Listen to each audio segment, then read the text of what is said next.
Welcome back to another episode of Is Fits Happy. I'm Luke. And I'm Emma. We're talking about Chapter 3 this week, Wintrow.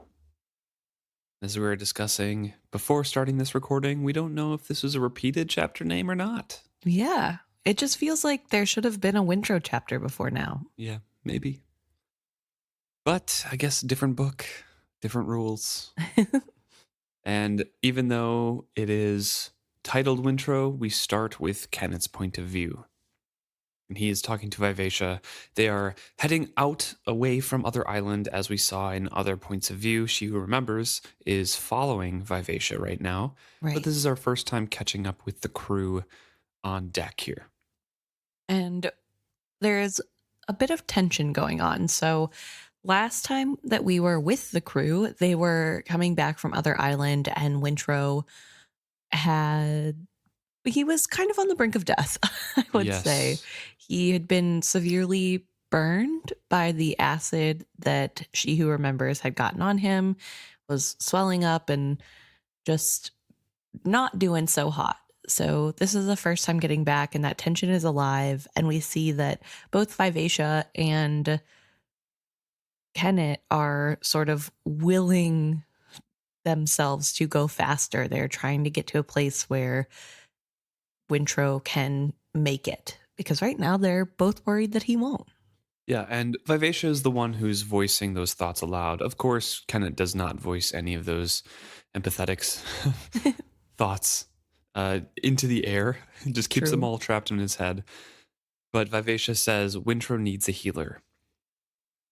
And Kennit basically has to say, I know your fears, but you must set them aside.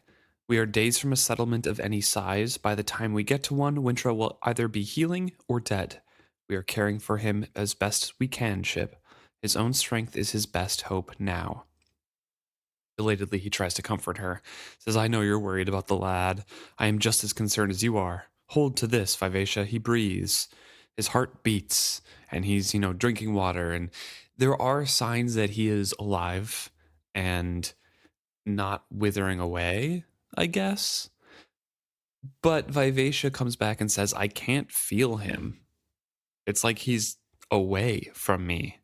Right. Wintrow isn't there, Kennit. I cannot feel him at all. While I cannot feel him, I cannot help him. I cannot lend him comfort or strength. I am helpless, worthless to him. So his injury isn't just a normal one in Vivacia's mind. It's because Wintrow is unavailable to her connection with him. Right. And so she feels worthless. Yeah. And I think this is a big change because maybe all of last book, Vivacia was kind of pushing Wintrow away and not wanting to acknowledge that connection and really making him grovel and him feel bad about now wanting the connection. And then as soon as the connection is gone, she's back to being like, oh no, like I need him, which is like, I think kind of an interesting change. And I guess she talks about it a little bit too. Yeah. And I don't think it's unbelievable or anything. Like it's not. She's growing. Yeah. I thought it was really interesting to have that character change between when you are able to feel somebody and then whenever that's taken away, and that feeling of, oh my gosh, this is serious and I actually do want them to be around. I don't know. Kennit is feeling impatient and is struggling to control that, containing his own temper. Strictness was not a tack he could take with the ship. Still, it was hard to leash his irritation. Worry for the boy already ate at him like a canker. He needed Wintrow. He knew that. When he thought of him, he felt an almost mystical sense of connection. The boy was intertwined with his luck and his destiny to be king. Sometimes it almost seemed as if Wintrow were a younger, more innocent version of himself, unscarred by the harshness of his life. When he thought of Wintrow that way, he felt an odd tenderness for him. He could protect him. He could be to Wintrow the kind of mentor that he himself had never had. Yet to do that, he had to be the boy's sole protector. The bond between Wintrow and the ship was a double barrier to Kennit. As long as it existed, neither the ship nor the boy was completely his. So he is feeling some of that, paternal, not really ownership, but those paternal feelings towards Wintrow, and wants to protect him from the harshness of the world, and does see himself in Wintrow, and doesn't want to see Wintrow go the way that he did. But at the same time, it's like, but I have to be in control of him by myself, because other people will lead him astray, and I have to be the one to guide him because he's integral to my future. Yeah, I feel as though there's a really good undercurrent of Kennit where it's pretty obvious, at least I think it's pretty obvious to the reader, that he cares about Wintrow. He cares Yeah. for Wintrow. And even to himself, it seems as though this is the closest I think he's come to admitting having, I don't know if empathy is the right word, or like love, not in a lustful way, but just like love in like a, Right. Familial or whatever. yeah, familial or friendship way, that this is the closest he has been since we have been in his mind to voicing those kind of feelings and admitting to that.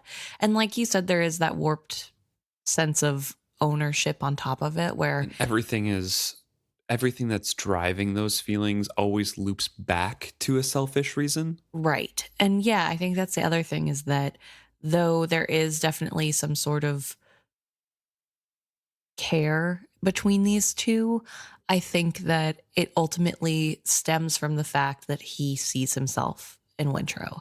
And I don't know, it's really odd. It's another part of his life that if he sees himself in Wintrow, he can protect Wintrow, which would be protecting his former self, but he's still in control of his former self then, Right. and he can direct Wintrow's life, which is then what his life could have been. So he sees it as an extension of his own sense of self, Yeah. which is not healthy, No. but there are, nice feelings associated with that. Yeah. Some caring involved. Definitely. No. And I was bringing it up specifically because we have talked a lot about how Kennit is kind of feelingless, potentially because of his past and putting so much of himself into Paragon. Yeah. Right. So I feel as though it's interesting to see how the little humanity there is still tinged with that selfishness and that, I don't know, inability to grow. Yeah. I guess. I don't know. And we have to remember that Paragon is the one who kind of kept back some of those memories of Kennit. Right. They basically did the same thing as Night Eyes and Fitz, where Paragon helped prevent Kennit from dying. Right. Like from death. Multiple times. And just, took a little bit of his pain every time. Yeah. Yeah. Definitely a sad thing happening. But I did want to bring attention to this because I think I've been trying to personally read into the relationship between Kennit and Wintrow, because I know in this book coming up is something horrible that happened that Kennit does to Althea because she looks like Wintrow. Well, kind of. That's what we're remembering of it. Yeah. And I know that there are lines that indicate that, but we don't know that's the reason. Right. Because we haven't reread it and talked about it. Right. So I've been trying to kind of look into their relationship a little bit deeper and try to get a feel for where his mind is at, what the mindset is, and if this seems a little sketch, like hidden feelings or something for a young boy, which I guess he would never admit to himself anyway. But I don't feel that way about this relationship. No, me either. I don't feel like this is him having a crush on Wintrow. And I did just want to make that really clear because I feel as though that's something that gets discussed about these books a lot. Mm-hmm. Is that sort of vein of Kennit and his character. And while I don't think Kennit is a stand-up guy, at least from what I am seeing, even the caring that we're seeing doesn't feel as though it has a romantic edge to it. Right. So I just thought that would be something to put forward. Obviously, we'll continue to watch the situation. But I think for now it is more of that paternal or friendship bond in the way that Kennit can have one. Mentor, mentee, as he says. Yes, just very selfish. And as he was mentioning before, he continues on trying to contain his frustration with Vivacia here, and now is trying to, drive a wedge between those bonds, because he says the bond between Wintrow and Vivacia kind of gets in the way of him for both of them. Mm-hmm. You know the boy is aboard. You caught us up and saved us yourself. You saw him taken aboard. Do you think I would lie to you and say he lived if he did not? No, I know you would not lie to me. Moreover, I believe that if he had died, I would know of it. We have been so closely linked for so long, I cannot convey to you how it feels to know he is aboard and yet to have no sense of him. It is as if a part of myself had been cloven away. Her voice dwindled. She had forgotten to whom she spoke. Kennit leaned more heavily on his makeshift crutch. He tapped his peg loudly thrice upon her deck. Do you think I cannot imagine what you feel? He asked her. I know you can, she conceded. Ah, Kennit, what I cannot express is how alone I am without him. Every evil dream, every malicious imagining that has ever haunted me ventures from the corners of my mind. They gibber and mock me. Their sly taunting eats away at my sense of who I am. So often I have told myself that I no longer need Wintrow. I know who I am, and I believe I am far greater than he could ever grasp. She gave a sigh of exasperation. He can be so irritating. He mouths platitudes and ponders theology at me until I swear I would be happier without him. However, when he is not with me, and I have to confront who I truly am, she shook her head again, wordlessly. She does continue on, but she speaks a lot about, again, kind of what you were saying.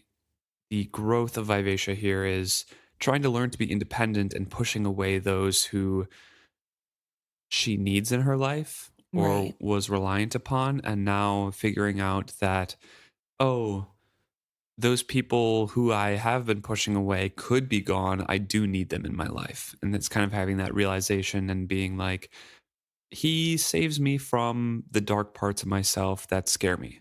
Yeah, and I think something that we don't really talk about a lot in regards to Vivacia is that she also has a lot of trauma. Yeah.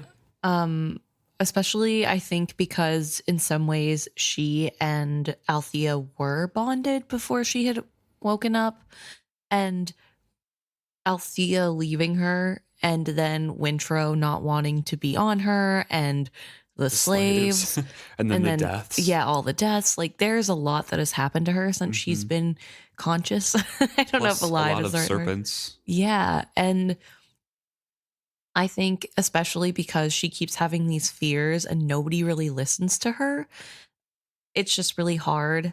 And Wintrow in his own way tries, but he doesn't want to, mostly doesn't want to be there. So I don't know. It's really hard. And I think that's a big thing where she's pushing away Wintrow, who she needs, because of what she's gone through, and wanting that, wanting to be more independent because she doesn't feel probably that she can rely on anybody else. Yeah. And so, yeah, it's kind of sad to see her go through this. And she's scared of herself. Yeah. And she talks about how when she got the serpent slime on her hand, that she's frightened of a terrible dread within her and the frightened of her whole identity. I fear the truth that lurks inside me, Kennit. I have a face I wear to show the world, but there is more to me than that. There are other faces concealed in me. I sense a past behind my past. If I do not guard against it, I fear it will leap out and change all I am. Yet it makes no sense. How could I become someone other than who I am now? How can I fear myself? I don't understand how I could feel such a thing. Do you? So, that's what she's scared of when Wintrow isn't there. Right. Yeah. And I think a little bit later in this chapter, the dragon part of her talks to Wintrow and explains kind of how live ships work, and that the humans mask the dragon memories with their own. And so the dragon can be pushed to the bottom easier. And with every generation, obviously, that gets further and further away. So, especially because Wintrow doesn't know how this works yet, Vivacia doesn't understand how it works. Nobody really knows. It would be really confusing for Vivacia, who is probably the first live ship besides Paragon to have to wrestle with this. Right. And Paragon is kind of a different case because he has the dual dragons. Mm-hmm. So different, but I don't know. I just feel really bad for her. This is a really scary thing to have to go through on your own and to have literally no one else able to relate to you. And Kennit can, but he chooses not to because he's Right. scared of that part of himself as well. Yeah. I thought this was a very interesting interaction. Yeah. I did also, before we go forward, want to back up just a little bit because the comment, he says she had forgotten to whom she spoke, and then out loud says, "Do you think I cannot imagine what you feel?" when she talks about losing Wintrow, feeling like she's losing Wintrow and that bond. Feeling like it's as if a part of myself has been cloven away. Yeah. Mm-hmm. So does that mean that Vivacia knows those secrets of his? No, he's talking about the peg leg. Oh. He taps his peg leg 3 times on her deck and then responds to her. Okay. I Yeah. totally missed that. I was thinking the fact that he had a live ship that he was bonded to and part of him was cloven away. Okay. No. That makes more sense. No, he's talking about, a part of him that is missing physically. Okay, yeah. I totally went right over my head. So glad I brought it up. So with Vivacia's kind of rhetorical questions asked aloud to Kennit here, how could I be someone other than who I am now? How can I fear myself? Kennit tightened his arms around his chest and lied. I think you are prone to flights of fancy, my sea lady, and then kind of brushes it off.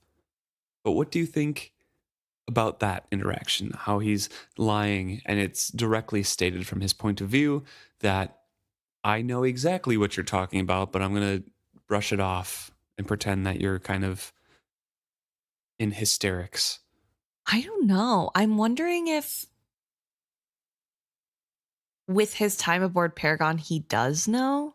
I think, yeah. Well, I don't think he's relating directly to Vivacia's plight with dragons and serpents and stuff. I think he's talking about himself here. That he does fear himself and that he has chosen to change into someone than from who he was in the past. Okay.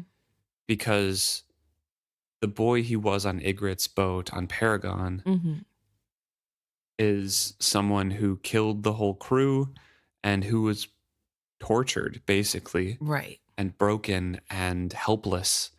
And now he's in control of everything. He's created himself a new persona. He's going to be king of the Pirate Isles. So I think when Vivacia's asking, how could I be someone other than who I am now?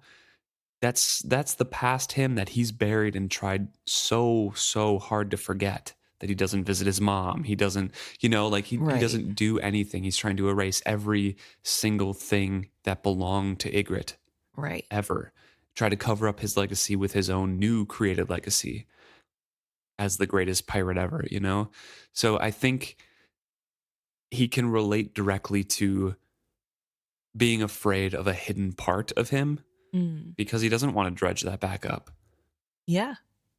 And this is talking about this makes me think that this is what Cirilla wants in her future is to cover up and hide that whole part that happened on the Chalcidian ships on the way over, because that's what her points of view are. Right. It's no one must ever know what happened. I have to be in control of this. No man like that could ever be in, talk to me like that again. Right. It's trying to do what Kennit did 20, 30 years ago, kill off the past and now bury up any sort of hint that it could come back. Yeah, that's a good point. I think there's definitely a sense of controlling the narrative going on where it's trying to pretend as though that's not a natural feeling or that's not something that just anyone goes through, I guess. Right. And maybe Kennit does know about, some memories that he gave to Paragon or Paragon took as well. And maybe that's also things that, I was a different person. I forgot about those things. They're better off gone. I'm better off without them. I was under the impression that when they left each other, he had given Paragon some Yeah, memories. I think Paragon, every time he put them back together, took some, but then they Right. also Kennit's like, here, Take this. take the rest, drown yourself, and don't resurface. You're doing me, the last favor you can. And Yeah. Paragon's like, all right, Sure. let me sink to the bottom of the ocean for 20 years and have serpents talk to me. Yeah. Poor guy. Ugh. But yeah, so I think there's definitely, I don't know, something interesting going below the surface here. Mm-hmm.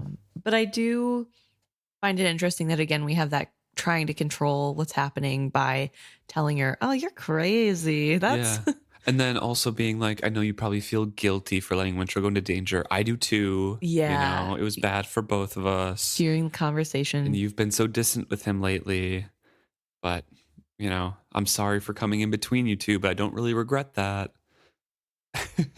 Right. So always centering himself. Yeah. And then making it about him and his feelings Mhm. instead of what she's going through, which also I think he would do no matter what, because that's who he is.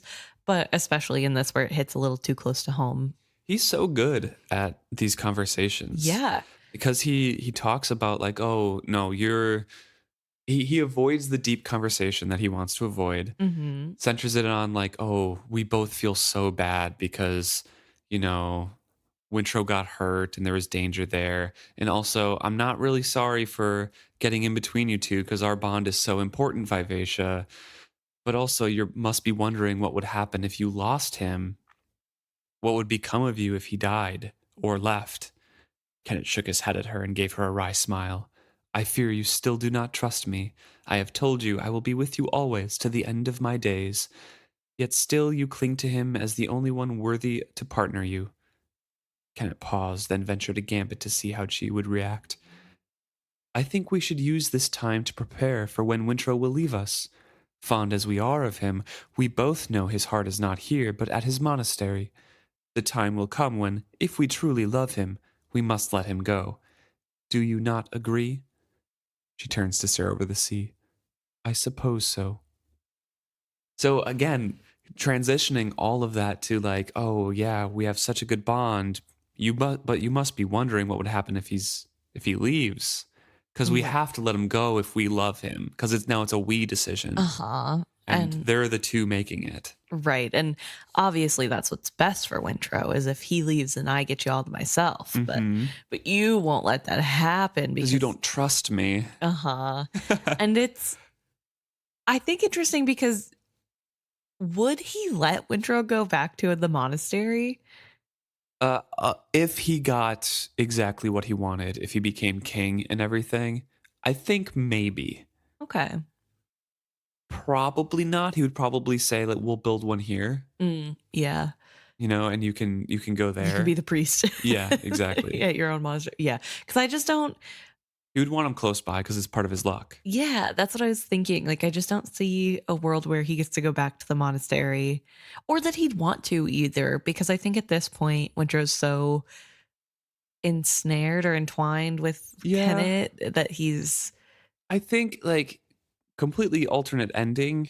Kennit is alive. He becomes king. Wintrow's with him. I think there's a point where Wintrow would want to visit again, but I don't know if he'd want to stay for more than like a month, Right. Because he'd be like, I just want to get going again. Yeah, he's a different person. Yeah. I don't know.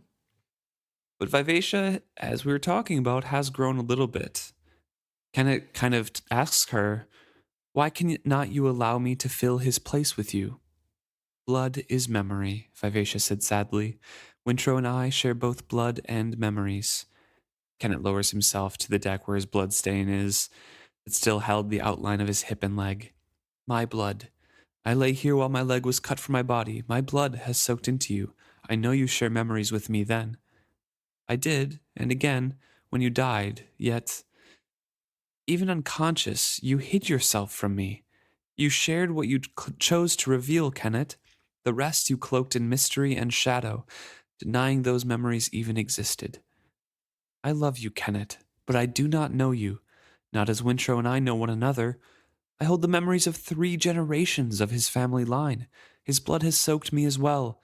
We are like 2 trees sprung from a single root. I do not know you, she repeated. If I truly knew you, I would understand what happened when you returned from Other's Island. The winds and sea itself seemed to answer to your command. A serpent bowed to your will. I do not understand how such a thing could be, yet I witnessed it. Nor do you see fit to explain it to me. Very softly she asked him, how can I put my trust in a man who does not trust me? So I found this portion really interesting because I feel like last book, this was the sort of stuff that Wintrow kept bringing up when he was not quite on board with Kennit yet, where he's saying, he's hiding stuff. He doesn't have good intentions. Like, how do you know that what he's saying is true? And Vivacia didn't care. Vivacia knew that he was hiding stuff from her and admitted that he lies to her or whatever and didn't care. She absolutely said, it doesn't matter. I choose him. I'm following Kennit. I'm being a pirate. Yeah.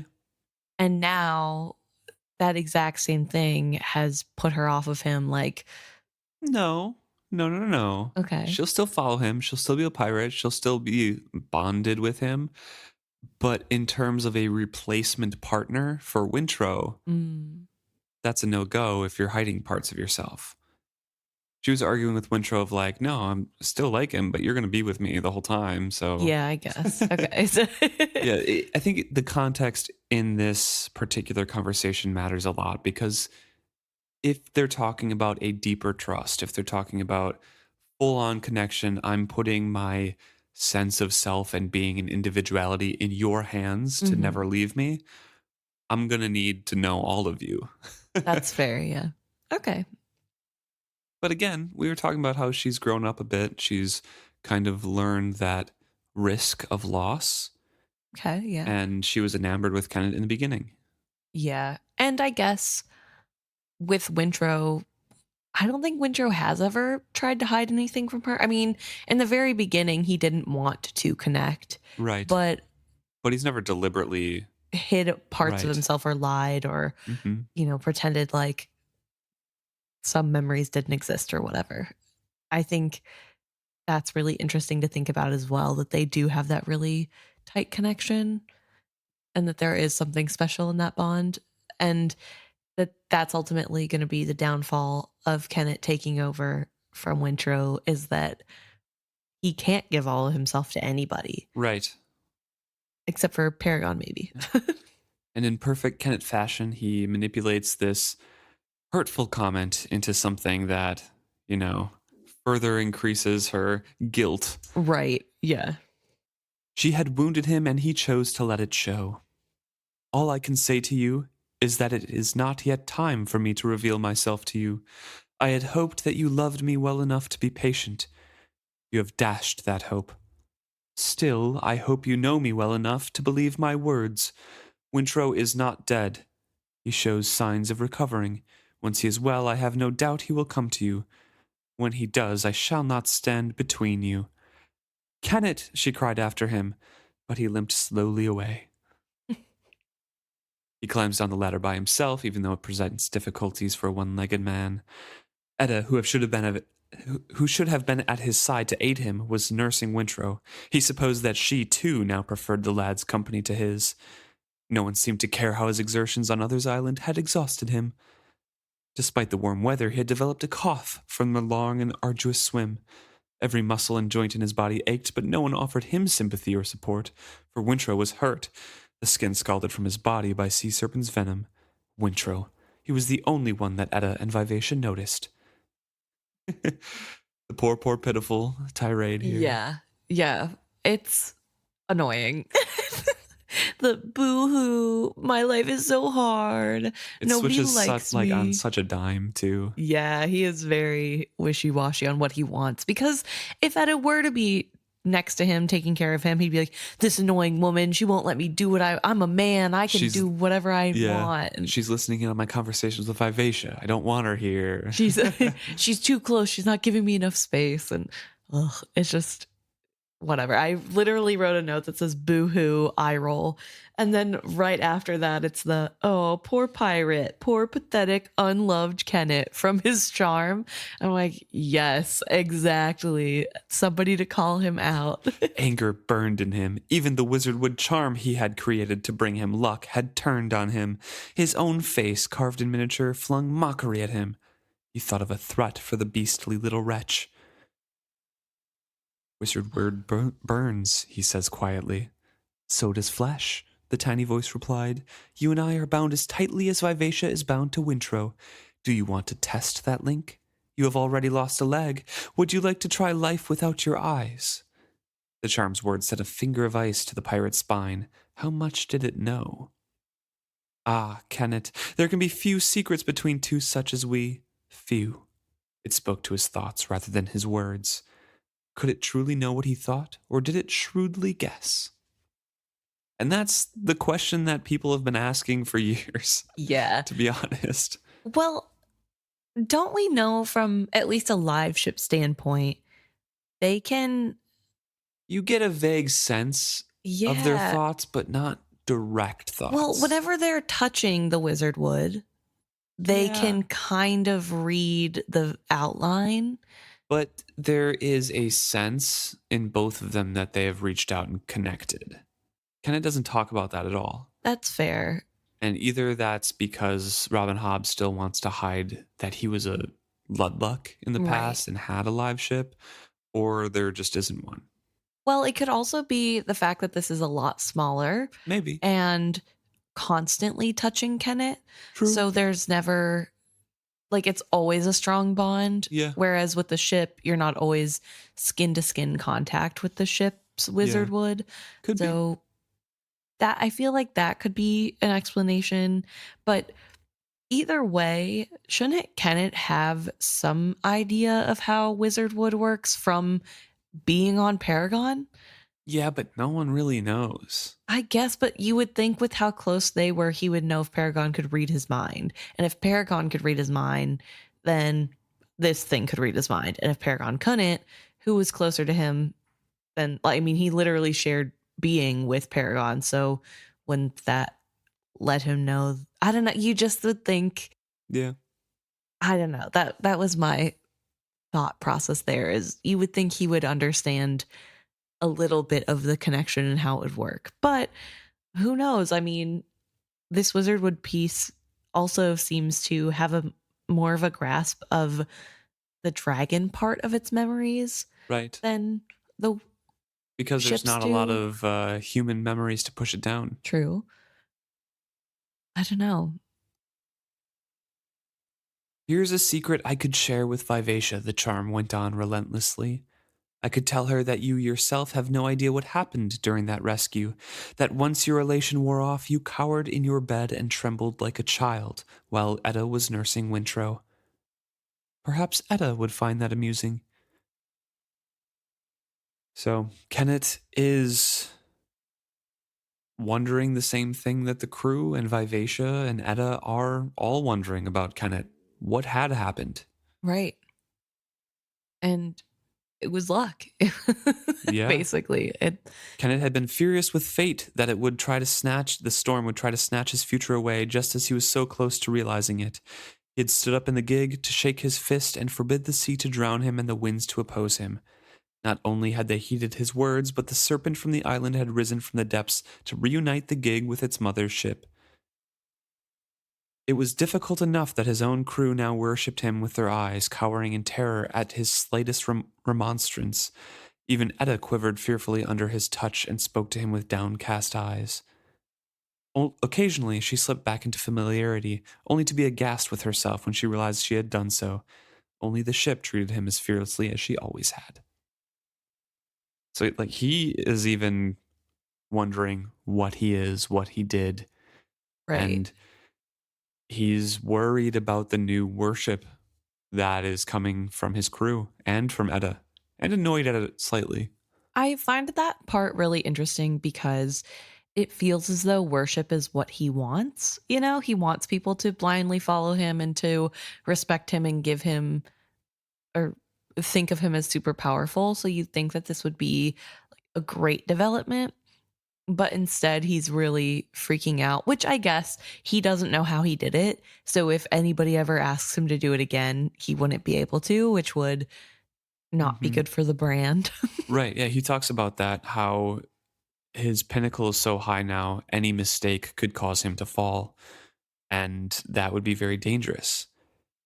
He had always enjoyed, the commanding position, but Sorkor, once he got his own ship, started to become a little bit more familiar with him. But ever since that incident, Sorkor's back to Neron worshipping Kennit. A god-struck gaze. It was not the elevation in their regard that Kennit minded so much. It was knowing that a fall from this new pinnacle could shatter him. Even a slight mistake now might discredit him in their eyes. He must be more careful than ever before. He makes his way to Wintrow's cabin. I feel as though part of this fear that he has is because he's built himself up on a bunch of lies, right? Yeah. I mean, it would be really hard to maintain this facade and to continue to pretend as though you're this all powerful, all knowing person when you were just riding by the seat of your pants. You have no. And most of the other things he can account for. He can cover with, he can be like, yep, I knew that all along and no one can Right. prove him differently. But this is something else. Yeah. I think it again brings up the question, is Kennit using some type of magic?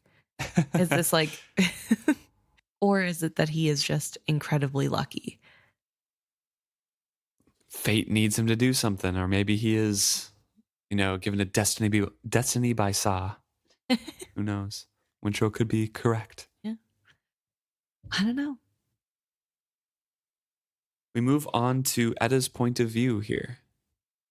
She is on Wintrow's bedside, giving him water and just talking to him, hoping that he's listening, sharing her fears out loud, seeing that he is drinking, but it's an effort too.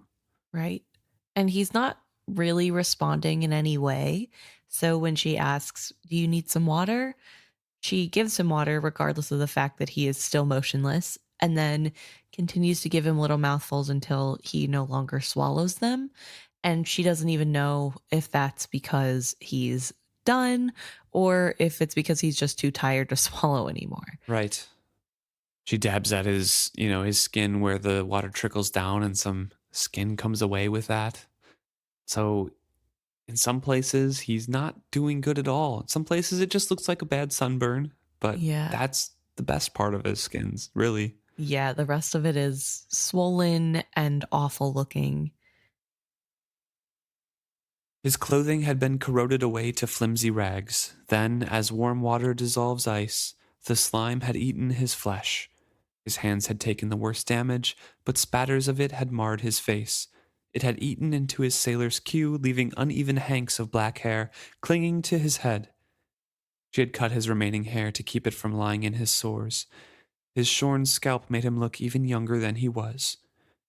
In some places, the damage seemed no worse than sunburn.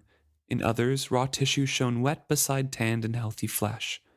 Swelling had distorted his features, rendering his eyes as slits beneath a ledge of brow. His fingers were sausages. His breath rattled in and out wetly. His oozing flesh stuck to the linen sheets. She suspected his pain was intense, and yet he gave few signs of it. He was so unresponsive that she feared he was dying. Yeah, so it's not really a great sign that he is doing this bad and it looks really painful and he has no response. Right. Because that typically means somebody's not going to make it, right? If you can't feel the pain anymore, that's usually when things are at their worst. Yeah, so she is mad at herself for starting to care about Wintrow here. Right. Because she says that if he died, it would reawaken all of the other hurts that she tried to put in her past. Yeah, so this is I really like this portion of the chapter and of Etta's point of view because I think we get a really good deep look into Etta and what drives her.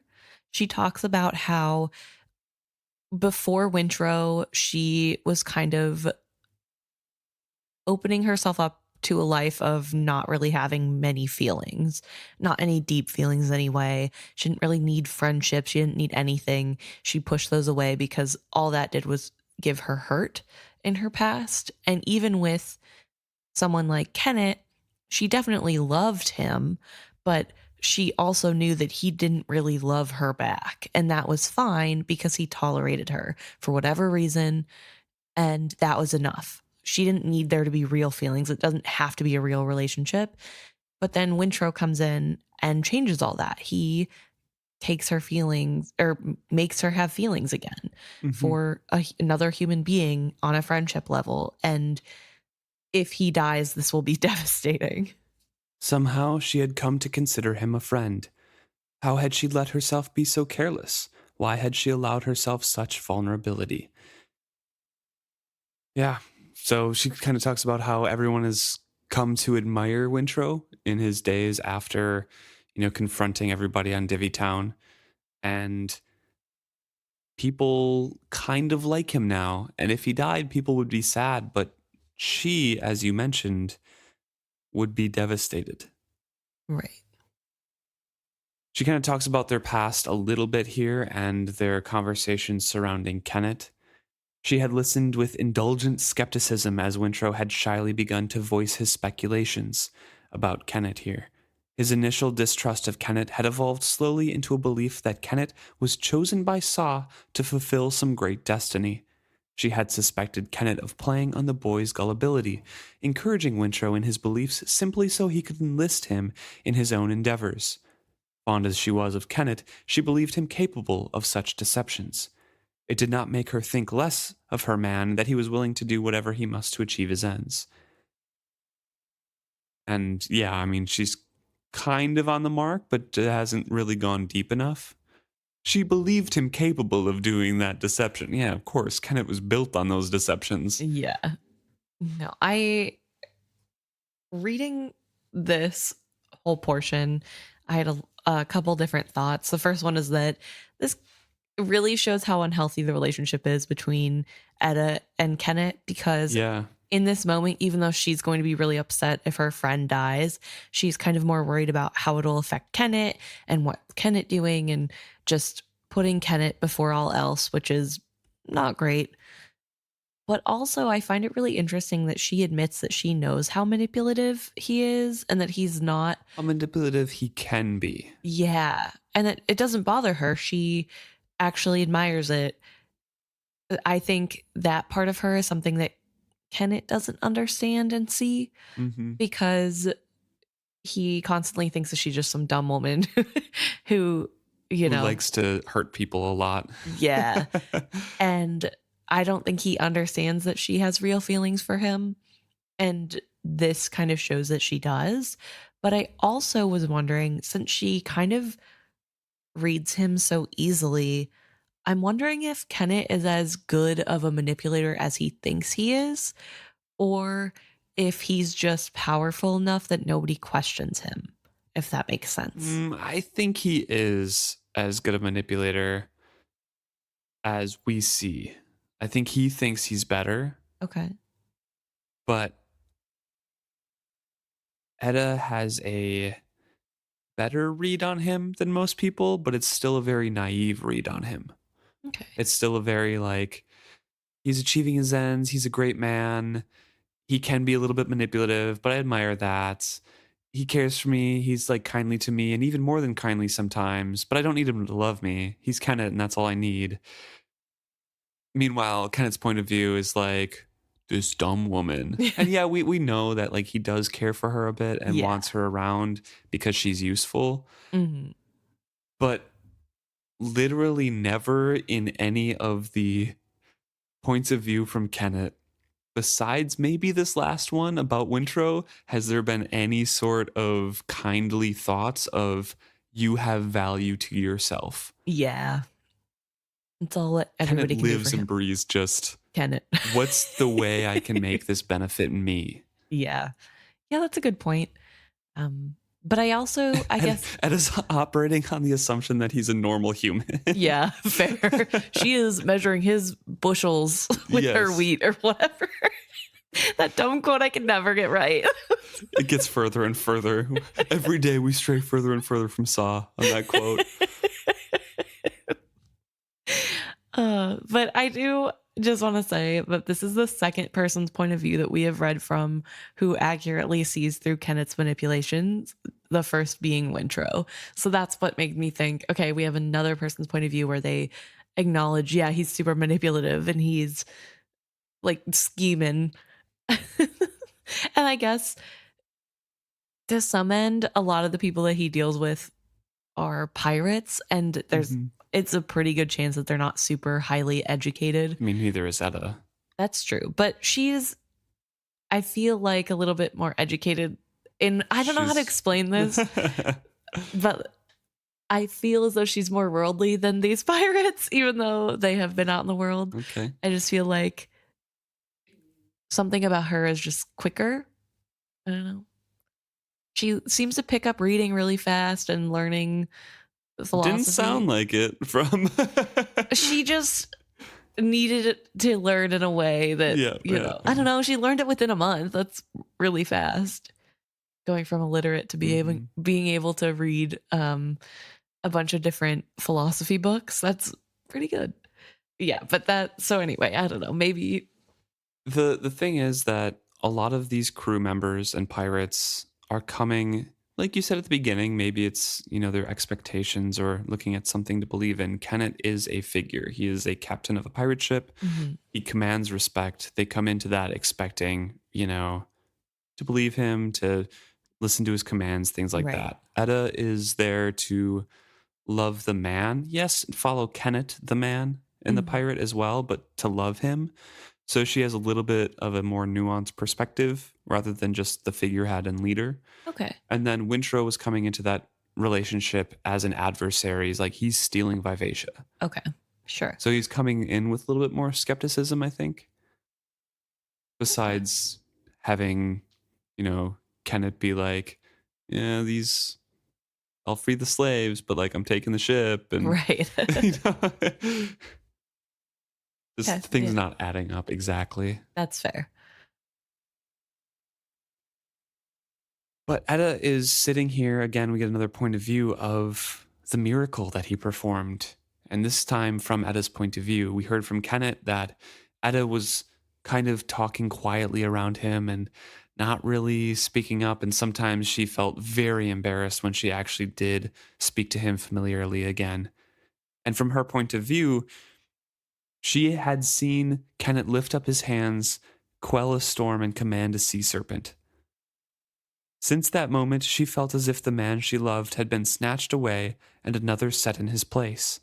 She was not alone in this. The crew that would have followed Captain Kennit to any bloody death now fell silent at his approach and near cowered at a direct command from him. Kennit scarcely noticed. That was the uncanny thing. He seemed to accept what he had done and expect the same of those around him. He spoke to her as if nothing had changed. Shockingly, he touched her as he always had. So she's sitting here and thinking, like, should I be in his presence still? I can't deny him anything, but like, this guy is different. She literally says she was not worthy to be touched by such a being, yet she dared not deny herself to him either. Who was she to question the will of one such as he? What was he? That's kind of sad, but also makes sense because we know she doesn't have that great of an opinion of herself. So of course she's going to be like, oh, this saw-touched creature. I mean, yeah, words that she once would have scoffed at came to her mind. God-touched, beloved of Saw, destined, prophesied, chosen by fate. She wanted to laugh and dismiss such fancies, but she could not. Yeah. This moment has really given him a good, like, I don't know, good backing in that he really is someone to be feared. This has kind of, this is the moment that will make sure that he is more than Ygritte ever would have been, could have been, was. This moment, and then the one that is coming up next, it's not in this chapter, but it's being hinted at, is when Kennit heals Wintrow. Right. Quote It's unquote. yeah, it's frustrating. We'll get to that. We'll get to that. It's just frustrating that everything works out for him. You know what I mean? Like Yeah. he's one of those people where it's like, seriously? Like, It gets even worse too as the book goes on. So, but yeah, she's sitting here and completely kind of freaked out. Like I can't talk to him like a normal human being because he's not a normal human being. Yeah, he's a messiah, basically. Literally. You know? Yeah, it is. I guess I don't know. Because I'm sitting here reading this scoffing because I know who Kennit is on the inside and being like, seriously, not one person is like, that was a weird coincidence. But I guess with the theatrics of it all, why would your mind immediately perfectly not just timed? Who would think that they have Wintrow, the guy who's pretty much dead on the bottom of the boat, and the serpent have a mind connection, and the serpent felt empathy for Wintrow? Like, no. It's Kennit who commanded them to be safe. Right. That's like the hard part. I think that's the part where I'm like, why wouldn't it be about Wintrow? But I guess nobody really understands what happened. No, there's no magic either in this part of the world. Right. Skill doesn't exist in the minds of people. Right. And I guess we haven't seen any indication that there is any beast magic. Right. Yeah. So the old blood doesn't seem prevalent or would not have survived in the cursed shore. Right. So I guess there's that. And I guess the other thing I keep going back to remind myself is that nobody else knows where the serpent came from. Yeah. They don't know that Wintrow freed it from a prison. Mm-hmm. So it would be benevolent to Wintrow. And Kennit and Etta don't know that either. Right. And the only person who could give that context is dying. So yeah. Oh, yeah. But Etta is sitting here thinking, you know, this isn't the only thing that I've been amazed at him by. None of the rules seem to apply to him since I met him. His ambitions were massive, and yet he's achieved every goal. Captured a live ship, he wants to be king, you know, all these crazy things. And this is just another in that string. What kind of man harbored such dreams, let alone brought them to fruit? Such questions made her miss Wintrow even more sharply. If he had been awake, he could have helped her understand. Though he was young, he had spent almost his entire life in schooling at a monastery. When she had first met him, she had disdained him for his educated ways and gentle manners. Now she wished she could turn to him with her uncertainties. Words like destiny and fate and omen fell from his lips as easily as curses came from hers. From him, such words were believable. Once again, another person being like, man, Wintrow's like the most annoying person I've ever met, but I sure miss him now that he's not here. Yeah. I mean, honestly, same. Honestly, same when I'm reading and I get to another Cyrilla chapter. I just feel bad. Everybody's like, yeah, I love Wintrow, but he's really annoying. We talked about this. We haven't talked about this for a while, but remember in Ship of Magic how preachy he was in every interaction? Yeah. No, I get it. I get it. Yeah. It just is funny that he's literally dying and everybody's like, oh, I miss that annoying little bugger. But we do have Etta here, you know, kind of mourning the loss of her partner her friend who she could talk with and get answers from, because Wintrow would explain it and not make her feel dumb about it, I guess. Or like walk himself through and try to understand it. Yeah. And I think that's really big about him, is that he's like giving her that confidence in some ways, or helping her find it in herself. Although I guess here, without the crutch to lean on, she's kind of floundering. But she's still having the thought. She's still working through it and thinking about, you know, how it all comes to pass. I do love that she's like, I can't believe Kennit had all these ambitions and he's fulfilling all of it. And I can't believe he even thought to have the ambitions in the first place. And it's just very big Hamilton energy. And the last piece of her story that we left off in Mad Ship was that she had found a little figurine of a baby with a serpent's tail wrapped around it. From Other Island, it was in her boot. And she has a little pouch where she keeps it in or around her neck. Now she's just kind of like taking it out, holding it in her hand. And she recalls that Kennit said to her that you already know what it means. And that's that's the thing that kind of freaks her out because she doesn't know what it means. Yeah. The doll just filled her palm. It felt like ivory, yet it was colored the precise pink of a baby's flesh. The curled and sleeping infant had tiny, perfect eyelashes on its cheek, ears like minute seashells, and a coiling serpentine tail that wrapped around it. It warmed quickly in her hand, and the smooth contours of the tiny body begged to be touched. Her fingertip traced the curve of its spine. It looks like a baby to me, but what can that mean to me? Kennit spoke of a baby once. He asked me if I would have a baby if he wanted that of me. I told him of course I would. Is that what this means? Is Kennit going to ask me to have his child? Her hand strays to her stomach where she still has the wizard word charm that prevents, pregnancy. Wintrow, I'm afraid. I fear I cannot live up to such dreams. What if I fail him? What am I going to do? I will not ask of you anything I believe is beyond you. Kennit leapt to her feet, or Edit leapt to her feet with a startled cry. She spun to find Kennit standing in the open door. I didn't hear you, she apologized guiltily. Ah, but I heard you. Is our boy awake now? Wintrow? That's Etta's fears coming in, just the fear of letting him down. Right.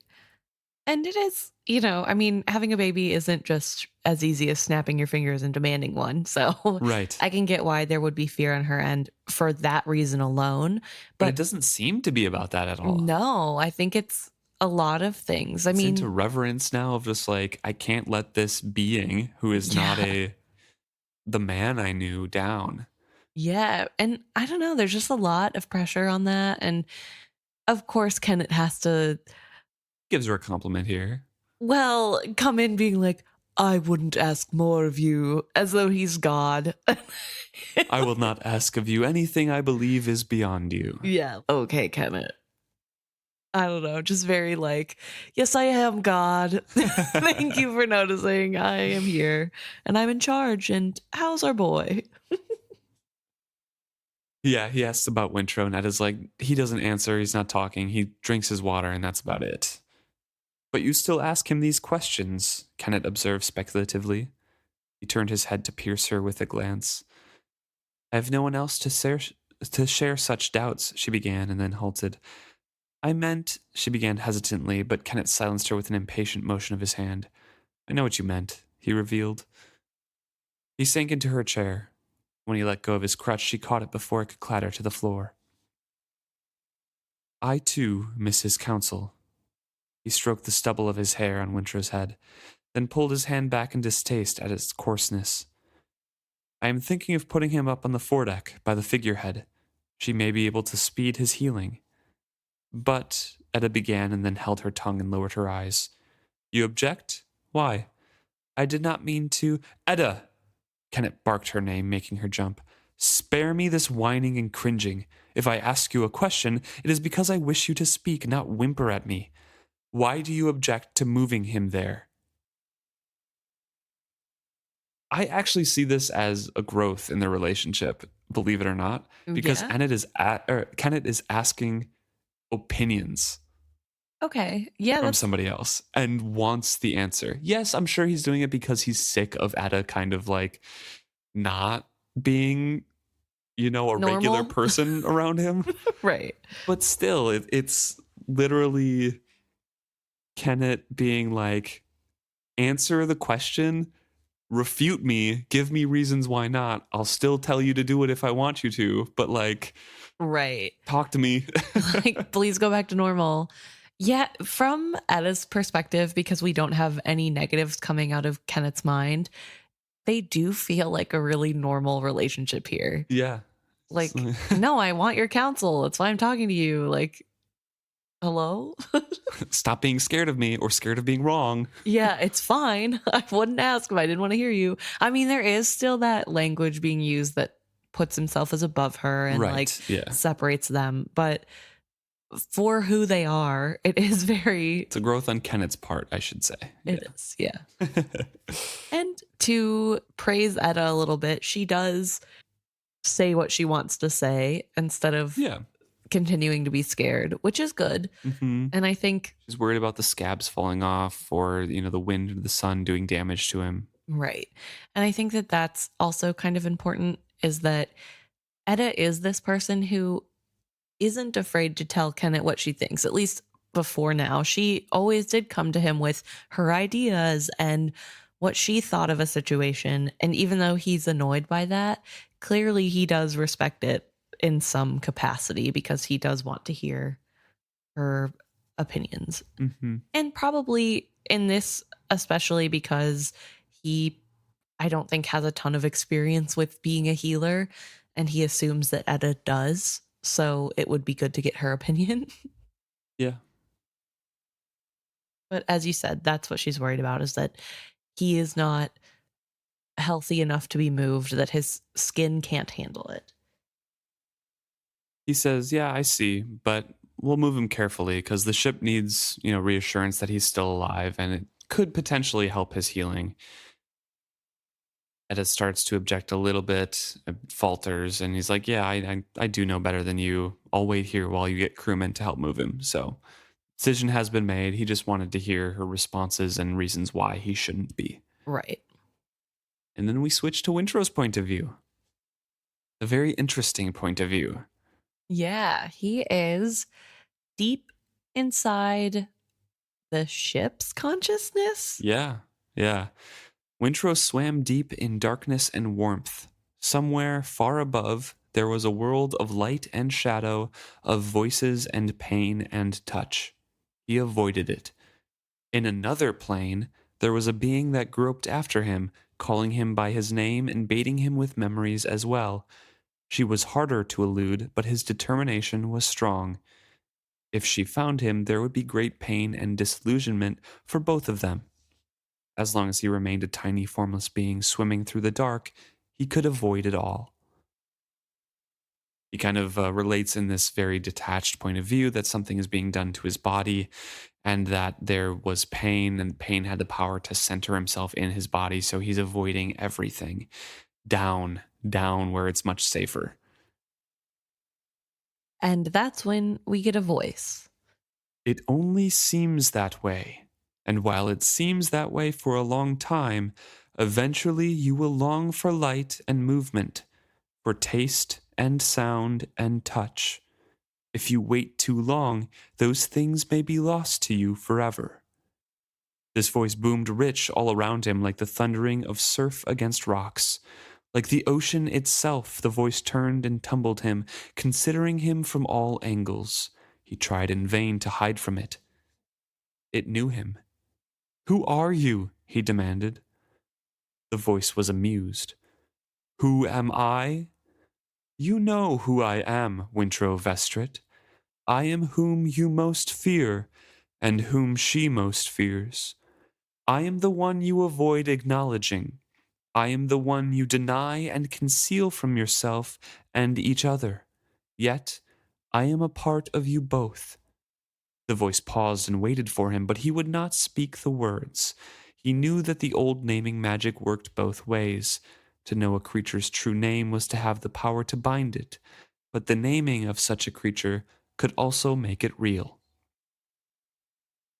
So I just quick want to touch on the fact that this dragon that knows a lot more about everything going on has implied that she and Wintrow are also, or it and Wintrow, they and Wintrow are connected in some way and actually do have a bond. Yeah. That this ship's bond is very real, and it's not just a feeling that they're connected because they have their minds connected. There's something on a deeper level happening here.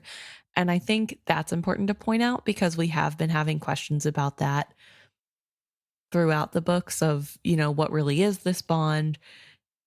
And they are in some ways connected. The other thing I think that this points to is that it would be really hard to replace this bond like what Paragon is trying to do. Although clearly it's not impossible to sail without that or to move on. Right. I don't know. But I do find it really interesting that there is a real literal blood bond between all of these beings. Mm-hmm. And so the voice continues on. I am the dragon, the voice spoke with finality. You know me now, and nothing will ever be the same. I'm sorry. I'm sorry. I didn't know. None of us knew. I'm sorry. I'm so very sorry. Not as sorry as I am. The voice was implacable in its grief. Nor yet as sorry as you shall be. But it wasn't my fault. I had nothing to do with it.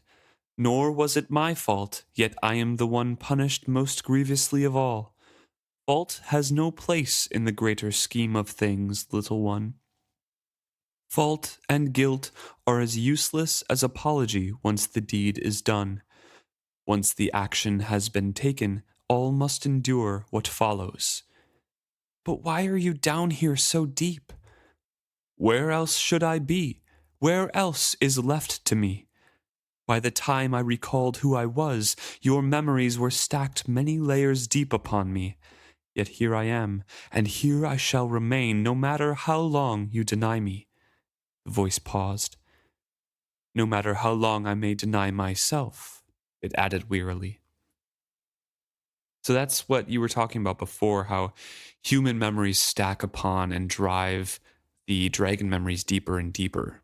Right. And that there is some level of denial happening on the ship's part that part of them even exists. Yeah. And we do see and on this. the dragon's part, Yeah. he admits, or she admits. I can't remember if Bolt is whatever. It admits. But I did want to point out that I can't remember if it's this book or the Rainwild trilogy, but I'm pretty sure it's this book where all of the ships learn that they have dragons, and some of them never materialize or like come to the surface of the memories. I think Ophelia is one of the ones who has too many memories and is too secure in herself. Is like, no, I'm not a dragon. And I think that that's so interesting to think about too, that this dragon is so sure, like, I will always be here. These memories will always be here, no matter what, like how much you deny. But then we see that isn't necessarily true. Those memories are still there in Ophelia. I think she's just too scared, too solidified. No, not scared. Too solidified as Ophelia. She's one of the oldest live ships. She's had generations upon generations upon generations of the Teneras, right, on top of her, and I think she is just, I am Ophelia. Right. I don't have any, questions about who I am. Yeah, that's fair. And I mean, to be fair, at that point, like, what's the point of acknowledging that you could have or almost were a dragon? You're not. I mean, that's in the final trilogy when they could become. Yeah, again. But I mean, at this point, there is no way to become a dragon. Right. So what's the point of acknowledging that you could have become one before being turned into a ship? Right. If that's not really an option anymore. I don't know. Payne is scouring Wintrow. He is still being moved. He's in a blaze of heat and light, so they moved him out onto deck now. And he's struggling to keep his eyes closed and his tongue stilled. He's, again, hiding from the pain. If he moved, if he cried out, he would have to admit he was alive and Vivacia was dead. He would have to admit his soul was linked to a thing that had been dead longer than he had been alive. It was beyond macabre. It numbed him with horror. This was the wonder and glory of a live ship. He must consort forever with death. He did not wish to awaken and acknowledge that. Would you prefer to remain down here with me? Do you wish to linger in the tomb of my past? No, I wish to be free. Free? Wintrow faltered. I don't want to know any of this. I don't want to have ever been a part of it. You were a part of it as soon as you were conceived. There is no way to undo such a thing. Then what must I do? I cannot live with this. You could die, the voice offered sardonically. I don't want to die. Of that he was certain. Neither did I, the voice pointed out remorselessly, but I did. I I really like, well, I don't know, that's dark. I We're talking enjoy, about yes. writing in a book. It's Yes. fine. I really enjoy this scene, and I really like how it's done with this guilt from Wintrow and how he is feeling so guilty about all these things that have happened that he is a part of, that he had no control over and no knowledge. And that feeling of wanting to go back to when he didn't know and wasn't a part of this.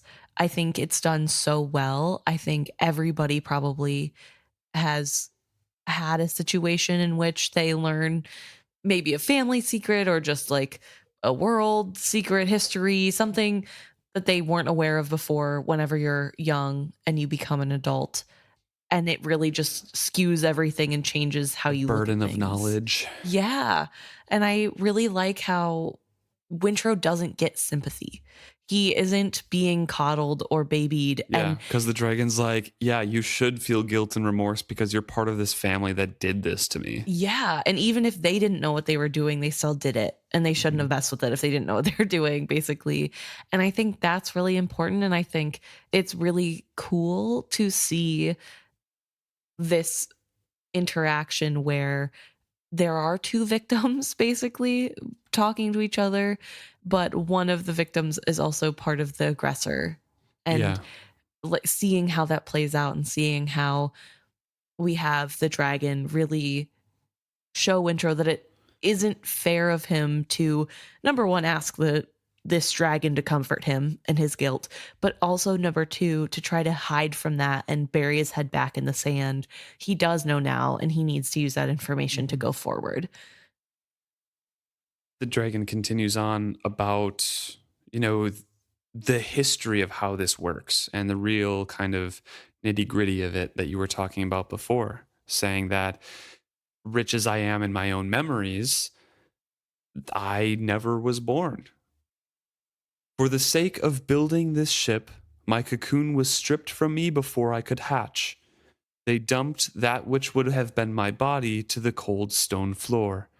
All I am are memories, memories stored in the walls of my cocoon, memories I should have reabsorbed as I formed in the hot sun of summer. I had no way to live or grow save through the memories your kind offered. I absorbed what you gave me, and when it was enough, I quickened. But not as myself, no. I became the shape you had imposed upon me, and took to myself the personality that was the sum of your family's expectations. Vivacia. I really like this explanation of how live ships are formed, I guess. Yeah, I find it so intriguing what happens to them and how they become the personalities, that it's not the personalities of the family members, it's what they want the ship to be. I mean, that which we were talking about, kind of the figureheads and how they're Yeah. like carved to begin with, but that's part of the expectations. Like Yeah. you carve a woman and it's going to sound like a woman. It's going to have characteristics primarily from different women of this family, Right. plus like some other ones. You know, it's what the family who has sailed on the ship and seen this figurehead has imagined this woman to be. Right. So that's what they become. And there are bits of the family, right? So Right? Yeah. it is partially like Vivacia is partially a Vestrit in that Hmm. she has taken all the memories of these people. And some of the characteristics and mannerisms. Yeah, so she is a member of the family, but her personality was created from these first three generations, looking into her figurehead and thinking, who would she be? Who Hmm. represents our family? And that's what created her. And I feel like that gives so much more color and depth to the rest of the world. I mean, Yeah. think about Ophelia. She is this loud, bawdy woman who is unapologetic A gossip and likes to gamble but cheat at everything. Yes, like that's who the Teneras wanted her to be. That's who they imagined that their ship would be. And the Kendry, he's kind of a stoic He's man. affable. Yeah. He's kind of flirty a little bit. But he's more, yeah. But he's more reserved, yeah. And that's what his family had imagined. I just, those little details are so intriguing to me. And I really love this explanation in a way. And I feel like this may be the most in-depth explanation of a magic system that Robin Hobb has and will ever give us. And maybe that's why I'm so satisfied. Well, we get a lot during the Galen chapter, you know? Yeah, I guess. Touche. But this is so concise and right. I don't know, it answers all the questions you might have, I guess. Again, interspersed in this conversation is kind of a very opaque description of what's happening to Wintrow's body and how he is running from the pain that is, happening as his body is jostled and moved and set down on the deck. Worst of all was the voice that called to him in a mixture of gladness and concern. Wintrow, can you hear me? It's Vivacia. Where are you? What are you doing that I cannot feel you at all? He felt the ship's thoughts reach for him. He cringed away, unwilling to let her touch minds with him. He made himself smaller, hid deeper. The moment Vivacia reached him, she must know all that he did. What would it do to her to confront what she truly was? Do you fear it will drive her mad? Do you fear she will take you with her? There was fierce exultation in the voice as it framed the thought, almost like a threat. Wintrow went cold with fear. Instantly, he knew that this hiding place was no asylum, but a trap. Vivacia, he called out wildly, but his body did not obey him. No lips voiced his cry. Even his thought was muffled in the dragon's being, wrapped and stifled and confined. He tried to struggle. He was suffocating under the weight of her presence. So it is a she. This is the first time that there's a gender assigned to it. Yes. She held him so close that he could not recall how to breathe. His heart leaped arrhythmically. Pain slapped him as his body jerked in protest. In a distant world on a sun-washed deck, voices cried out in helpless dismay. He retreated to a stillness of body and soul that was 1 degree of darkness away from death. Good. There was satisfaction in the voice. Be still, little one. Don't try to defy me, and I won't have to kill you. A pause. I really have no desire to see any of us die. As closely interwoven as we are, the death of any of us would be a risk to the others. You would have realized that if you had paused to think. I give you that time now. Use it to ponder our situation. I think this a little bit maybe answers the question of if the charm's threats to Kennit were real, that if Kennit were to kill him, if it would affect him at all. Yeah. It seems like it might. Yeah, it would. This dragon seems to think so, at least. Mm-hmm. Also, interestingly, the dragon counts itself as a separate entity that can be killed. Yeah. Which I found interesting because it made me wonder, when the ships do eventually get to turn into dragons, what happens to their live ship counterparts? Absorbed into the dragon's memories. It's just done. Yeah. That's kind of sad. Those memories will always exist. And they'll be passed down from generation to generation.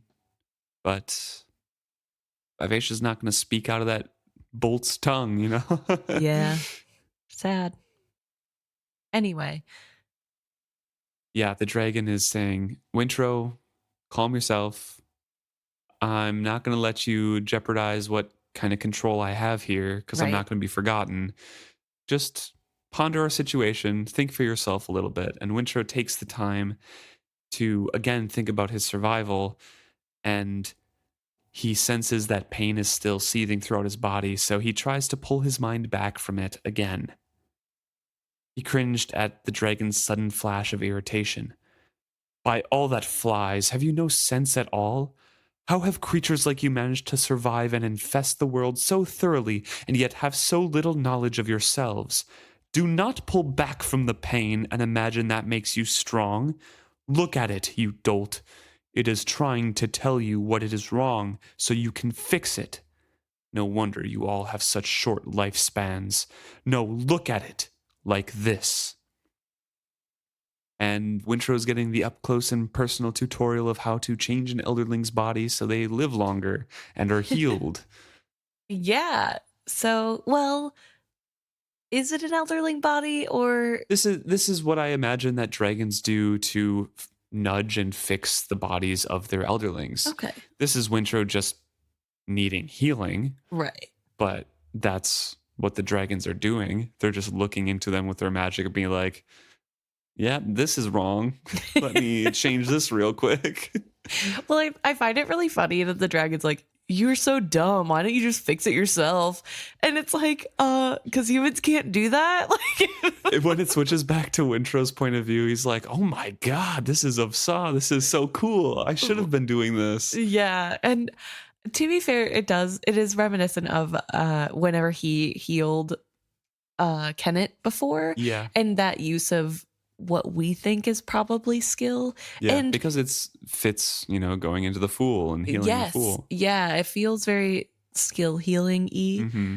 So potentially that's part of this as well, that maybe because Wintrow has some sort of skill adjacent ability, this is possible to happen, because the dragon isn't alive, so I don't necessarily know how it would be able to use its own magic. Although I guess the ship is alive, so maybe it's ship's been dead for yeah, this whole time. I don't know, very complicated. Again, Very more nebulous. questions, but either way, there is some type of healing happening. We switch back to Kennet's point of view, though, before we continue on with Wintrow here. Kennit is observing Wintrow and takes it as a hopeful sign that he sees a spasm of pain cross Wintrow's face, because that's like the first time he's reacted. But he's Right. also looking at Wintrow in the light and being like, oh man, maybe in the cabin was better because he looked a lot better in the dark. Yeah. And on top of that, Wintrow didn't react to the ship's voice at all, which Kennit then assumes mean he is way closer to death than originally thought. Yeah. And Kennit knows that from personal experience. He believed that there was a place between life and death where a man's body became no more than a miserable animal, capable only of an animal's responses. He had seen it. Under Igort's cool guidance, his father had lingered in that state for days. Perhaps that was where Wintrow was now. So digging up bad memories again, kind of relating Wintrow to his father there. Right. And realizing that in this light, Wintrow's dying. Yeah. And he's getting angry at it. Wintrow was dying. His boy prophet, the priest who would have been his soothsayer, was dying, with Kennit's future still unborn. The injustice of it rose up and choked Kennit. He had come so close, so very close to attaining his dream. Now he would lose it all in the death of this half-grown man. It was too bitter to contemplate. He clenched his eyes shut against the cruelty of fate. "Oh, Kennit," the ship cried out in a low voice, and he knew that she was feeling his emotions as well as her own. "Don't let him die," she begged him. "Please, you saved him from the serpent and the sea. Cannot you save him now?" "Quiet," he commanded her almost roughly. He had to think. If the boy died now, it would be a denial of all of the good luck Kennit had ever mustered. It would be worse than a jinx. Kennit could not allow this to happen. So again, Kennit is all just, this is so sad because my future was so close. Kennet's really thinking this is going to ruin the tour. Yeah. The Pirate Isle tour. Pirate Isle World Tour. True, though. He really was thinking that. And once again, we see, well, this is before miracle number 2, right? So when that doesn't happen this chapter, we don't get to actually see that happen this chapter, but we know as rereaders Yes. that this is before miracle number 2. And again, we have Kennit feeling as though his luck has run out. He is ruining the day that he ever let fate take Wintrow from him, and is shaking his fist metaphorically at the sky. And that's what happens every time something really lucky happens. Every time Kennit starts to doubt his luck is right when everything goes right for him. Right. So I don't know. I feel like if I were him, I would have recognized that pattern by now and been like, ooh, something good's going to happen. Because honestly, it always does every single time. And I know somebody once wrote in and said they believed that Kennet's luck was actually just his humanity peeking through. And in some ways, I do see that with the miracles, and that, like, instead of keeping his composure on the boat when they were maybe going to drown, he threw a fit and was human for 2 seconds. Like, it's true that happens then, but like it happens in the most selfish, like all of the reasons are for the most selfish things, you know? That's why he's upset, is because his future was so close and now Wintrow has to die. Crap. Or like, oh, I just got really good omens and, you know, things are going well on the island, but now this storm is going to kill us. Dang it. Well, so I think the person pointed out that it seems selfish on the front, but if you think about it as the brain protecting or something, it's been a while from this email. I mean, there are other things too, like the throwing the coin to the beggar man who warns him about stuff and like saves his life in Divvy Town, things like that. There's small moments of humanity that help him a lot. Right. And I mean, it could be on the ship before the first miracle. You could argue that that's him being upset about everyone dying on that ship. That, I mean, maybe not. Maybe it is fully selfish of it's just me. I'm dying. And here, I feel like this, especially though, could be empathy towards Wintrow and masked as this is what's going to do for me. That's why I'm upset, not because Wintrow's dying. The self-denial. Yeah. So I don't know. Just something I thought of, but. In the following descriptions, I thought I'd bring this up too. It's not super important to the plot, but important to a discussion that you had brought up earlier. Kennit awkwardly lowered himself to the deck. He looked long at Wintrow's still face. He laid a single forefinger to an unblemished patch of skin on Wintrow's face. He was beardless still, and his cheek was soft. It wrung his heart to see the lad's beauty spoiled so. So I just wanted to bring that passage up again, because he does think that there is a beauty in like an innocent kid. Yeah. Yeah. And I think he's mentioned before that Wintrow is really pretty. And that it's a disappointment that he has this tattoo on his face because it mars an otherwise beautiful face. And again, I don't even know if that's in any sort of way romantic, or if it's just a romanticism of the innocence of youth and the hardships that Kennit had to go through versus, you know, Wintrow's untouched past traumas, according to Kennit. Yeah, well, because with the slavery marring that, you know? Right. Yeah. Kind of hard to pick it out because he never really addresses it directly. Yeah, definitely. But I just wanted to point out that passage as just kind of an addendum. True. Yeah, absolutely. Then he speaks a little bit to Wintrow here. Lad, it's me, Kennit. You said you'd follow me. Saw sent you to speak for me, remember? You can't go now, boy, not when you're so close to our goals. He was peripherally aware of the hushed murmur that ran through the watching crewmen. Sympathy, they felt sympathy for him. He felt a flash of irritation that they might construe his speaking so as weakness. But no, it was not pity they felt. He looked up into their faces and saw only concern, not just for Wintrow, but for him. They were touched by their captain's regard for this injured boy. He sighed. Well, if Wintrow must die, he would wring what good from it he could. Gently he stroked his cheek. Poor lad, he murmured just loud enough to be heard. So much pain. It would be merciful to let you go, wouldn't it? He glanced up at Etta, who is crying unashamedly.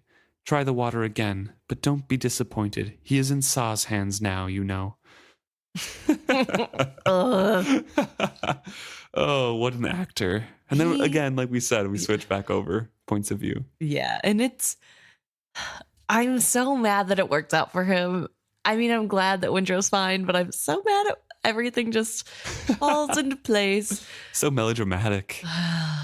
Oh goodness. So Wintrow is getting his awareness twisted by the dragon and getting his awareness pointed directly where he needs to see things. She bent his awareness in a direction he had never before imagined. What was the pain? Damaged units of his body, breaks in his defenses against the outside world. The barriers needed repairing, the damaged units must be broken down and dispersed. Nothing must get in the way of this task. All his resources should be put to it. His body demanded this of him, and pain was the alarm that sounded through him.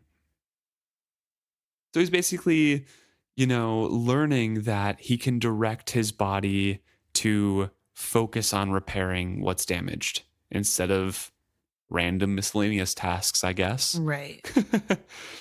And he hears again through this haze the outside stimulus that's coming through, and Etta's talking to him now. He's like, here's water from Etta. And a moment later, he feels the moisture. He moves his lips, choking briefly, and then he realizes, oh no, that's what I want. I need water, sustenance, and absolute rest. And then there's a voice from far away, hand pressed to his cheek. Die if you must, lad, but know that it hurts me. Ah, Wintrow, if you have any love for me at all, reach out and live. Don't forsake the dream that you yourself foretold. Okay, Kennit. Really laying it on thick here. The words stored themselves in him to be considered later. He had no time for Kennit just now. The dragon was showing him something. Something that was so much of Saw, he wondered how it could have been inside him all this time and remained unseen. The workings of his own body unfolded before him. Air whispered in his lungs, blood flowed through his limbs, and all of it belonged to him. This was not some uncontrollable territory. This was his own body. He could mend it. So he feels himself relax a little bit. He doesn't have any tension in his body, and without that tension, resources from his body can now flow to the injured areas. And he speaks up and says, water, shade. And he hears the other voices say, he spoke, Etta exulted. It was the captain, someone else declared, called him right back from death. Death himself steps back from Kennit, declared another. The rough palm that so gently touched his cheek, the strong hands that carefully raised his head and held the blessedly cool and dripping cup to his mouth were Kennit's. You are mine, Wintrow, the pirate declared. Wintrow drank to that. It just works out so perfectly for Kennit every single time. It does.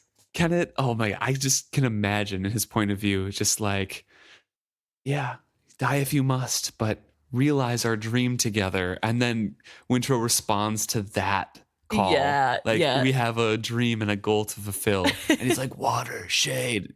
And everyone's like, wow. It was Kennit. He did it. Kennit pulled him back from death himself. Even the ship couldn't do it. Yeah. Oh, man. Well, it worked out, I guess, for our boy Wintrow, which is the important We don't see part. the aftermath, but I think, I don't even know if we see the very next details. I think there's a time skip. And I think everyone just calls this a second miracle, because I remember reading through this book the first time and just completely missing. Like, why are people saying that Kennit saved Wintrow's life and stuff like that?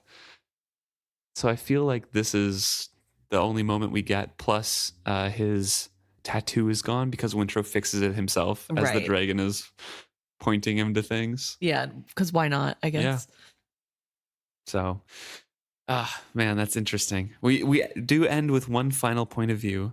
Yes, and it is she who remembers. Mm-hmm. She is still trailing after Vivacia and trying to talk with her. There's a lot of, I think, desperation in this. Yeah. But also there's been a lot of activity for that dragon side currently. Yeah.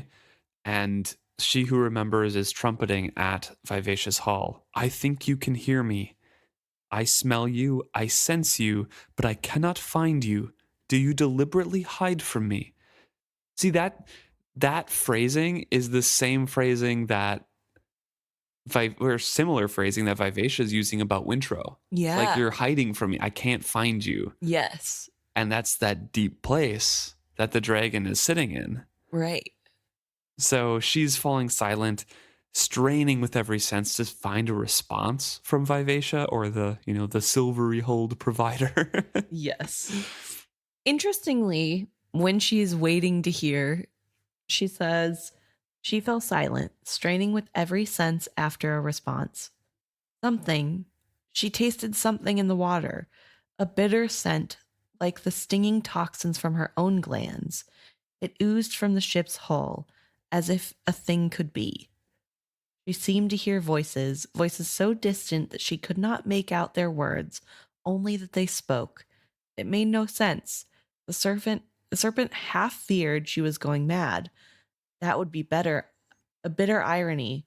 Finally, to achieve her freedom and then have madness defeat her. Who are you? She demanded. Where are you? Why do you conceal yourself from me? No response comes. No one spoke to her, but she was convinced that someone listened. So, what are the toxins she's tasting? I think it's just the dragon part being more active. And since that is a cocoon, it holds memories and I don't know, maybe the sharing, it being more solidified, being acknowledged by one of the partners in the bond gives it the dragon a little bit more of a stepping stone and a handhold. Mm. I don't know, because I'm assuming that Wintrow and the dragon are the two voices that She Who Remembers is hearing. Right. Yeah, their conversation is what. But she can't understand it. Right. Because it's in English, or at least in Wintrow's mind. Right. And she's not part of that bond. Although maybe the fact that she can hear it at all is because of her small bond to Wintrow. I feel like there's some sort of bonding happening there. Yeah, that's true. Because she definitely has his blood on her. So yeah, it's a very, very interesting chapter. Very strong contender for best chapter, if we remember at the end of this book. I think this was super interesting. Yeah. Because we get a look into a lot of different aspects. One, the continuation of Kennit's development in his relationships and how he is becoming a little bit more reliant on some relationships, but also at the same time, just the continuation of his sociopathic tendencies. Right. And his ability to manipulate things. But also we get a look into Etta, which we don't get too often. Yeah. And of course, magic with the dragon. Some answers about the ships and how the whole magic system works there. So. Yeah. Super interesting chapter. I liked it a lot. Yeah. A lot going on, even though not a lot happens. Yeah. To be fair, though, I feel as though Kennit chapters are often the more enjoyable ones. Yeah. I don't know why necessarily, because it's not always action happening in Kennit chapters, and he's not a great person. No, but I think it's because it's interesting. We know who Kennit is. Yeah. And to hear things from his point of view and then switch over to Etta and Wintrow, it's very odd to get points of view where you're like, okay, this is probably the main character in this point of view. It's Wintrow. And then you get a third party that's not really part of it, but kind of is, an Etta, who has completely different views than the other person, Kennit and Wintrow. Like, it's crazy to see their relationship dynamics, and all three of them are point of view characters. Okay, yeah. Because we get, maybe 2 Brashen chapters a book, and then we get mostly Althea and almost nothing from the Fool or Amber at all. And maybe like a paragraph of Paragon. So it's mostly Althea and that. Right. We get mostly Ronica now, and maybe like 1 chapter of Cyrilla. And then the other grouping is Malta by herself and Rain by himself. Mm. So this group dynamic where we have 3 points of view, plus Vivacia sometimes, 4 Yeah. points of view, is kind of it leads to a very interesting juxtaposition of how people think about each other Yeah. and the different events. I think that's what I find very intriguing and fun to reread is to see the dissonance between the different recollections of events. Yeah. Fair. I don't know. Fun chapter. Yeah. As always. Yeah. Thanks so much for tuning in and listening along. Again, if you have any thoughts, and as always, please let us know. We love discussing all those things that you're thinking about as we go along through these chapter rereads here. You can email us at isfitshappy@gmail.com. Go to our website, isfitshappy.com, or you can message us on any of our Facebook, Twitter, Instagram, X, Threads, YouTube, whatever, any of our social medias. We'll read them all. We look forward to hearing from you guys.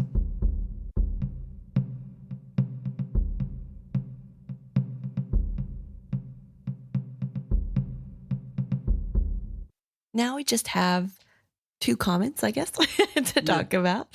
So just a quick little talk today, some stuff that people have brought forward. And this is in relation to episode 205 for chapter 2, Ship of Destiny. And they come from Facebook from Ellen. The first question is, what was Kiki doing while the satrap was sick in bed and Cyrilla had taken over? Yeah, so this is kind of on piggybacking on our conversation of how Cyrilla doesn't like Kiki, and it just kind of, to me, it came out of nowhere.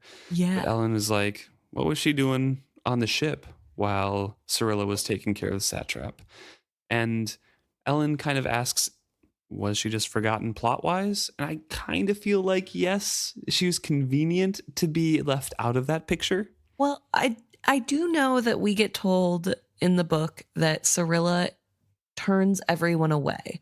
So people True. are trying to see the satrap while he's sick in bed, but she's telling them they're not allowed to be on the satrap's orders. True. Like fake air quotes. Yeah.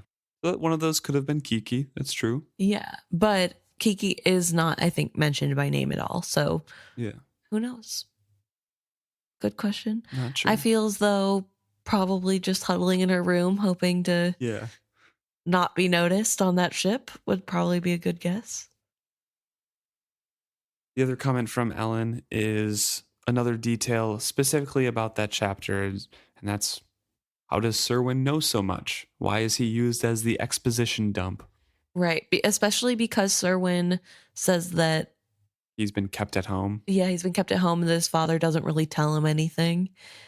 And we do have an explanation given by Cookie Baker, or Cookie Baker's thoughts on an explanation, which are that Serwyn's dad would know what was going on, and he's trying to train Serwyn up to be the next family trader. So potentially, Serwyn is close to becoming like the man of the house and the trader. So potentially his father would be giving him some information keep him, keep his political information informed. However, I was thinking that it's potentially just because he's friends with Road Cairn that he knows about the bird. Maybe, yeah. Like all the stuff that he knows. That's another part of Ellen's comment was like, how does he specifically know about things close to Cyrilla and stuff like that?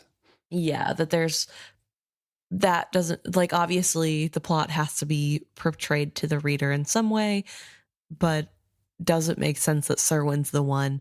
And I will say, I think potentially yes. I think Serwyn is probably listening in on doors when his dad's talking to people, and he's pretending like he doesn't know anything.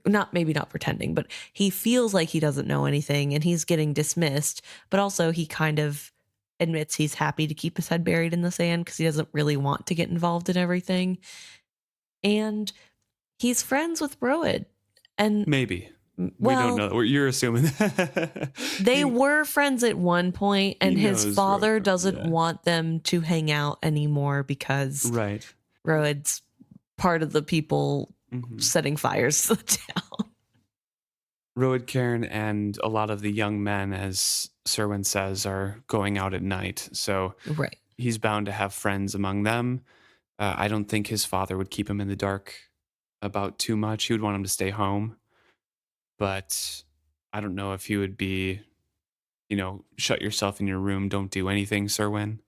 Right. Kind of person. But also Cookie Baker's response here is that Liveship Traders need to know the political happenings for their livelihood, really. Right. So being well informed is very important. Plus, Cookie Baker also mentions the servants might be talking, although that angle, yes, could be possible if Serwyn directly goes to the servants, but he feels like somebody who doesn't talk to the servants. Yeah. And society there feels like the servants don't talk gossip around the families at all. You know what I mean? Right. Because Althea was shocked when she was in disguise at the kind of gossip that was happening about her family. So it does feel like the servants wouldn't on purpose be sharing gossip with Serwyn. Yeah.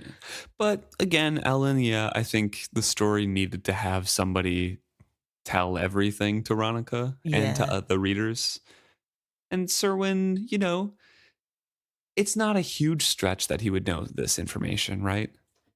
So, yeah, I do agree it's weird, but I feel as though the fact that he's probably friends with some of the people running around, he probably does know some things. Yeah, definitely.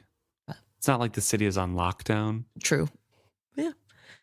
But good questions, good thoughts, good things to think on. Thank you, Cookie Baker and Ellen. And thank you to everyone else who interacts and writes in and lets us know what they think. We always enjoy hearing from you guys. We look forward to hearing from you guys next week.